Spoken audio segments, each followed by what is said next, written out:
लकड़हारा और भूत की कहानी। शीर्षक ईमानदारी का इनाम। एक बार की बात है, एक छोटे से गांव के पास एक घना जंगल था। उस जंगल में रामू नाम का एक ईमानदार लकड़हारा रहता था।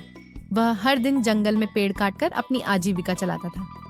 रामू मेहनती और ईमानदार था, लेकिन उसकी गरीबी कभी कम नहीं हुई। एक दिन रामू लकड़ी काटते हुए जंगल के बीचों बीच एक नदी के पास पहुंचा। वह थककर एक पेड़ के नीचे बैठ गया और पानी पीने के लिए अपनी कुल्हाड़ी को किनारे पर रख दिया। अचानक उसकी कुल्हाड़ी नदी में गिर गई। नदी गहरी थी और रामू उसे निकालने की हिम्मत नहीं कर सका।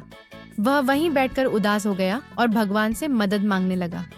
उसी समय एक रहस्यमयी बूढ़ा व्यक्ति, जो असल में भूत था, वहां प्रकट हुआ। उसने रामू से पूछा, बेटा, क्यों रो रहे हो? रामू ने ईमानदारी से अपनी समस्या बताई। भूत ने मुस्कुराते हुए कहा, चिंता मत करो, मैं तुम्हारी मदद करूंगा। भूत नदी में उतरा और थोड़ी देर बाद एक सोने की कुल्हाड़ी लेकर आया। उसने रामू से पूछा, क्या यह तुम्हारी कुल्हाड़ी है? रामू ने तुरंत कहा, नहीं, यह मेरी नहीं है। फिर भूत ने नदी में दोबारा जाकर चांदी की कुल्हाड़ी निकाली और पूछा, क्या यह तुम्हारी है? रामू ने फिर कहा, नहीं, यह भी मेरी नहीं है। आखिर में भूत ने लोहे की कुल्हाड़ी निकाली। रामू खुशी से बोला, हाँ, यही मेरी कुल्हाड़ी है। भूत रामू की ईमानदारी से बहुत प्रभावित हुआ।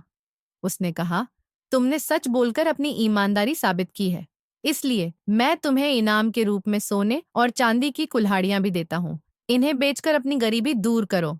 रामू ने खुशी खुशी धन्यवाद दिया और घर लौट आया।